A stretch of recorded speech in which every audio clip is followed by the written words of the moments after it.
Hi there guys, welcome back to my channel. You guys, today we'll be checking out 7 things about Sweden that would shock Americans. All right, I'm so eager to see this one too because I want to see the 7 things that will actually make an American shocked. All right, if you're on this ride with me, do not forget to like, comment, subscribe and share. And without further ado guys, let's go see what this is about. All right, and come back and share our thoughts.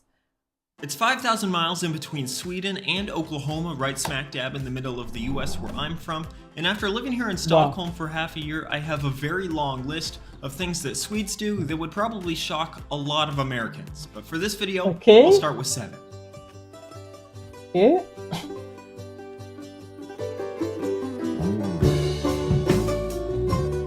Hey, I'm Eric Payne, and I'm an American living in Sweden. I used to be a TV news reporter in the US until I moved to Stockholm in April, and now you're stuck with me here on YouTube. Number 1 on my list is the shoehorns. Let's just do this first one like a band-aid and just rip it off. We'll get the most controversial thing I'll ever say out of the way. Everyone here in Sweden has at least one or several of these in their homes here, and if you don't know what they do, they basically help you put on your shoes. Look, I've been around the world, okay? Whatever it is, I'll understand. There is nothing about this I understand. I think these are overrated unless you're older or physically can't bend down easily to put on your shoes, so you will never see me use one of these, and that's all I have to say about it. Into exile. I must go. Number 2, when you go to a restaurant in Stockholm for either lunch or dinner, your portion size is going to be the same, and despite that portion difference, your lunch is still going to be cheaper. And it's great, you're basically getting free food. But that's different from a lot of places in America where when you go and ask for the lunch portion, it's going to be cheaper, but it's also going to be a lot smaller than your dinner portion. Number 3 on my list, when you go to a grocery store or some other stores in Sweden, the cashier is usually sitting down. And if you're a Swede, you're thinking, that's just common sense, right? No. We don't have that in America. For some reason, it's frowned upon for cashiers to sit and work at a lot of stores in the US, and some people get really upset when they see cashiers sitting and working. But don't take my word for it. Here's some proof. I went to Quora and random Americans are saying things like, "This is not Europe. To sit is to be seen as lazy. Only Aldi cashiers sit in the USA. I am a cashier in the United States for 24 plus years, and in my opinion, sitting on your butt while ringing up people purchases don't look professional. I mean, that's why I don't like Aldi's. Plus, Aldi's is a generic store, and in my opinion, their food is not all that good." And also my personal favorite, because other countries are lazy and not in the shape, health-wise, as we are. And that one's especially stupid because according to the Bloomberg Global Health Index, the US is the 35th healthiest country in the world. That's behind Sweden and also pretty much every single European country. Sweden is ranked 6th, by the way. All right, number 4 on the list, there are a ton of parents walking around with strollers here in Sweden. We need to talk!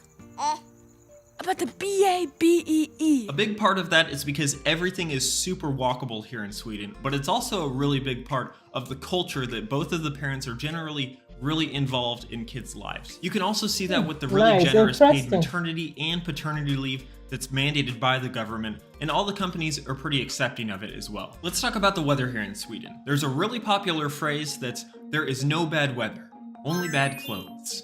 And that kind of hints at the incredibly boring weather here in Sweden. I mean, you have your spring, you have summer, fall and winter here is not the best generally, but I am here to report that there is definitely a such thing as bad weather, and you can go to this entire section of the US to find it. In a lot of the Midwestern US, you're glued to your TV when storms hit. There's nonstop weather coverage, weather-related TV specials, and storm chasers. The meteorologist at the Tulsa station that I worked at was basically a household legend, and I'm not exaggerating. He is the king of the Tulsa weather scene. We call him Travis Meyer. There's Travis Meyer memes like this one, and then there was one that was made into stickers, and then there was this one, and it doesn't even stop there because one business sold these Travis Meyer candles. So people take their storm season weather very seriously in parts of the US like in Oklahoma, and since I moved to Sweden, I have not had to look at my weather radar once. Well, what are you waiting for? I don't know, something amazing, I guess. Number 6 on my list of things in Sweden that would be a culture shock to Americans, Swedes love queues. When you're at a lot of stores here in Stockholm, odds are there's probably a queue unless it's a grocery store or another small shop. So even if there's nobody else in the store, you should probably be prepared to pull a number from a machine and wait until an employee brings up your number. And finally, if you live closer to the equator and have a somewhat normal amount of sunlight at nighttime across the year, then you're going to be pretty shocked when you're here in Sweden.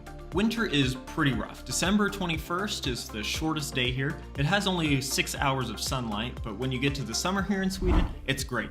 It's almost never dark. On June 21st, the longest day, there's more than 18 hours of sunlight. No, it's nice. I think this might be it. Wow, hey, look you guys, the sun's rising. If you enjoyed this video, please consider leaving a like, comment, and subscribing to my channel. It really helps me out. And if you missed my last video, it's about Julmust, or Swedish Christmas soda, and how companies like Pepsi and Coca-Cola have failed to successfully copy its Nordic success over in the US. You can watch that by clicking here. Thanks for watching. Wow, this was really interesting. Very, very interesting.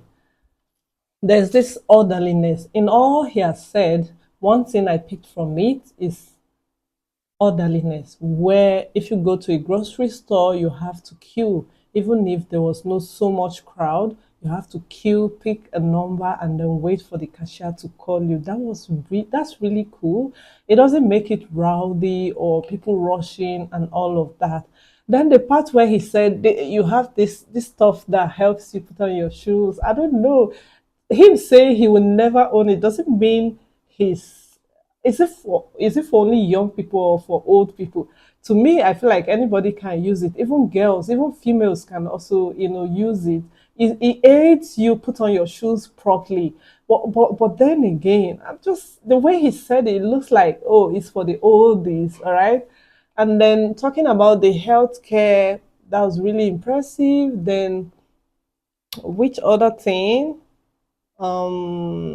He said a lot of this, but I can remember this for now, right? This was really interesting, and I had a wonderful time watching this, guys.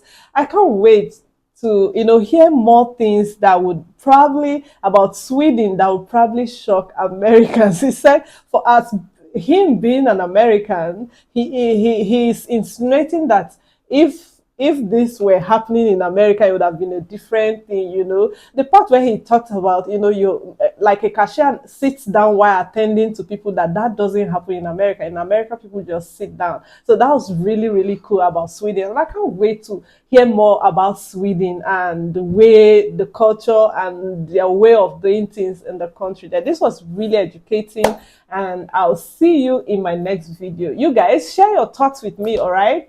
Stay safe and bye-bye.